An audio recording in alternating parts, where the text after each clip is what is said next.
A very warm welcome to the top three finishers of the FIA Formula One Spanish Grand Prix. In third place, Charles Leclerc. In second place, Lando Norris. And taking the 7th win of his Formula One career and his 5th of this 2025 campaign, our winner, Oscar Piastri. Oscar, a brilliant victory for you. There was a lot going on throughout that race. Just how difficult was it to manage from the cockpit?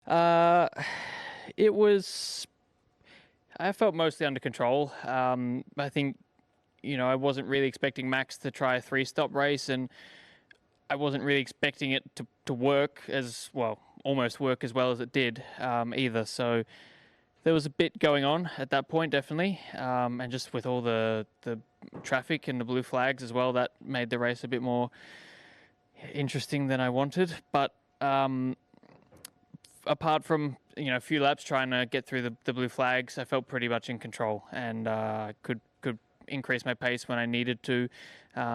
So yeah, it was a really strong race and a strong weekend. I think we did a really good job of managing everything in that race.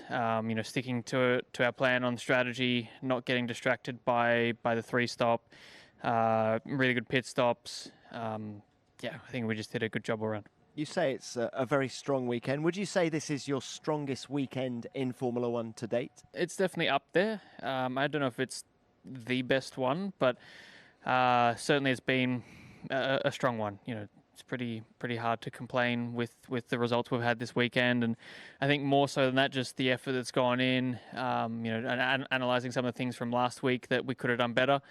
I think we've turned it around very nicely and got back to the form we wanted to be on. And that's what I'm very satisfied with this weekend. And definitely one of the strongest. All right, very well done to you. Thank you, Oscar. Lando, let's come to you now. Great race as well. Talk us through the key moments for you. To finish second?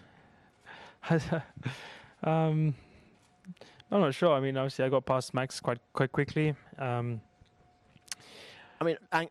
if we take it in chronological order then, Talk us through the start. You were 3 wide going into turn 1. How close did that get? Were we? Yeah? I don't. I don't remember. So I just remember the lights going up pretty quickly, and obviously I was a little bit caught out by that. So, and then I couldn't get the slipstream. Whoa. Down a little bit. I don't like to hear myself. I just couldn't. Oscar didn't give me a slipstream down to turn 1, and well, it was a bit late by then. And then it was hard to commit into the braking of one, and Max got past. So it was a long race. I think we knew our pace was going to be strong, so I didn't need to do anything too risky into turn 1. But I don't think I lost out the race. I think Oscar drove a very good race today, and had a good day yesterday, and had the pace, to go with him, but not enough to try and catch up and put him under a threat. So. Okay, look, very well done to you. Thank you. And Charles, let's come to you now. First, can you talk us through the moment you took P3 at the restart there? Well, I mean, from the moment where I knew that Max was on a hard tyre, I was like, okay, that's not a great tyre to be on for the last 5 laps, especially if there's no saving or whatsoever. So I knew that it was a full attack for me and that there was an opportunity to finish on the podium. Max went with a lot of commitment in the last corner, lost the rear in exit, and then I was basically side by side, and I was very happy to take the 3rd place. And then you touched on the pit straight. Max was very vocal on the radio saying you drove into him. What's your interpretation of what happened?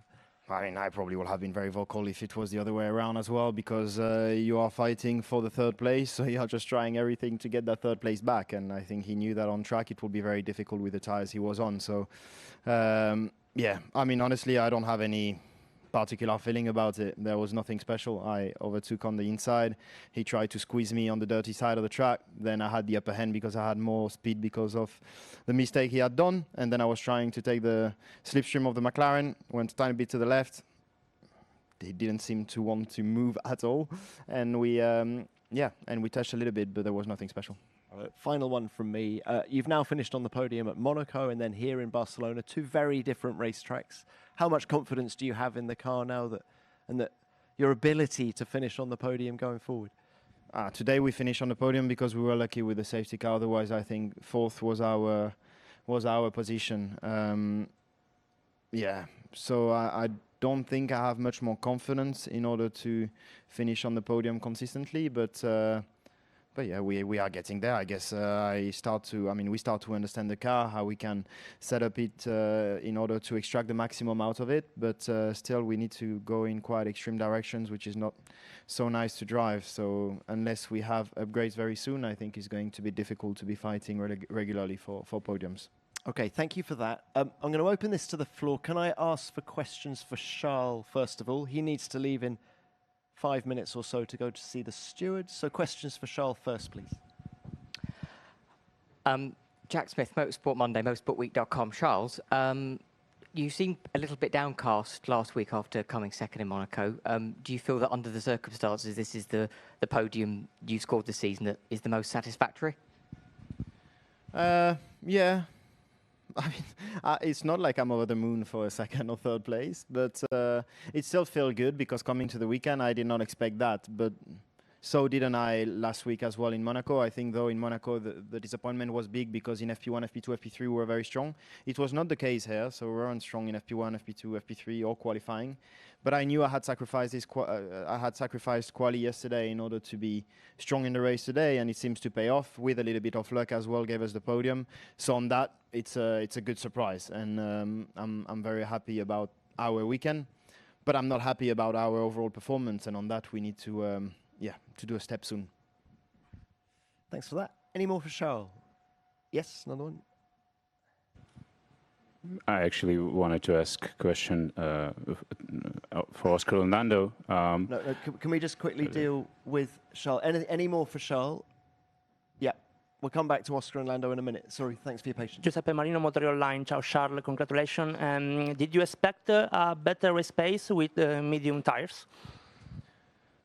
No, because the first medium was really good. I think the other medium wasn't great. The last medium wasn't great. I was trying to manage as much as possible because I knew I had to do a bit of a longer stint because all my competitors were going longer on the second stint to have a shorter third stint. So I was just trying to manage those tires. Yeah. So I had to compromise a little bit that last stint, but it's not like I expected to be super quick. I just thought that for our situation, it was the better way to go, and I think today's confirms it. Charles, thank you very much. You can leave. You're off to see the stewards. Thank you for that. And Luke Smith from The Athletic. For both of you, could I get your views on Max Verstappen's move on George Russell towards the end of the race? Lando, I think you called it Mario Kart in the cool-down room. Oscar, and your thoughts as well.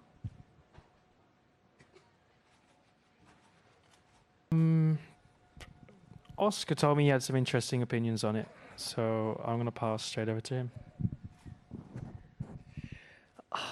Teammates with you is so fun. In all honesty, I don't fully get the context of what happened. It looked a bit strange. Like I thought he was giving the position back and then Give the place back to George because of turn one. Okay. Appeared to give the place back, and then that happened.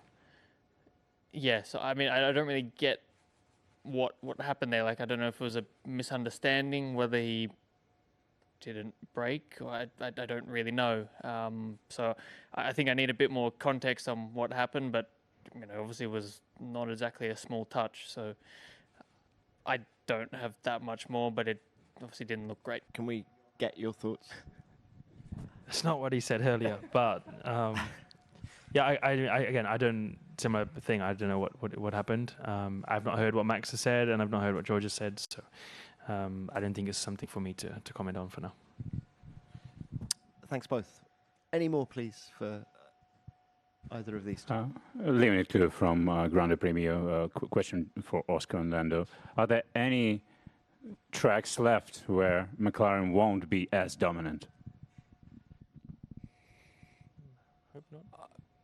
I have no idea. Yeah, I don't know. I think Imola, we probably expected to be a bit quicker than we were, and we got beaten. So, yeah, I don't know. I think this weekend we were probably a bit quicker than we expected compared to Red Bull. I think we thought they would be a really genuine threat, this weekend. I think they were with us in the race, but more through strategy, I guess, than pure pace. But it seemed like we had a little bit of an edge over them. So I don't know. There will be other tracks where our competitors get closer. There's probably going to be some where they're further away. I hope there's more where they're further away than closer, but I really don't know. Lando, please. No, I mean, I hope not, but the team are doing a very good job. We have a lot of good competition. There was a lot of complaints about our car, and they introduced this TD and changed nothing. The team have done a very good job to just give us a good all-round car and the best car on the grid. So we're very, very proud to be able to go and drive those cars every weekend. So it's credit to the team that we have to give day in and day out. But like Oscar said, there's still places where we're vulnerable, and especially in the qualifying as it gets very close. Obviously, yesterday was the biggest margin of the year, but I think people seem to quickly forget how close the other qualifyings have been. They've been split by hundreds and thousands, and then there hasn't been smooth sailing for us in every single one. So I think that will be the case in future ones. But it's clear we just have the best car on average, and we still seem stronger in the race, although it's clear that the others are catching up. Our gaps in the race were probably a lot bigger in the beginning of the year than they are now. So I do think that our competitors are catching up, but we just need to keep our heads down and keep working hard. Thanks both. Yeah, next please. Hi, Maria from Car Magazine Brazil. Question to Lando. Lando, you're quite an advocate when it comes to mental health, and although today was a good day to McLaren, when we have bad days, I know that the critics on you are kind of hard, but I know that your worst enemy, your worst critic is yourself. How do you get your intrusive thoughts to shut up? Yeah, that's tricky. I mean, sometimes you don't. Sometimes you don't, even when you want to be thinking of all the positives and things like that, But I think you just or what I've learned more to do is turn those thoughts into productive things, turn them into ways to improve, to understand things, and turn them into positive attributes, I guess, rather than letting them bring me down as much. But I think I don't know if it's normal, but I'm sure it's just a lot of people have similar things. Everyone has those great days, everyone has bad days, but I don't need other people to tell me things. I have my own team, my own people around me who tell me when I'm doing good and when I'm not. And that's all I really need. I don't need other people, and I don't need to listen or look at anything else. I only care about those people who are closest to me, who understand me and know me. But also having them around, having a good team around me is probably one of the most important things, because I still have those trickier days. But the main thing is understanding them and learning how to turn them into productive, positive things. Thank you. Any more? No more? We'll leave it there. Very well done to both of you. See you in Montreal.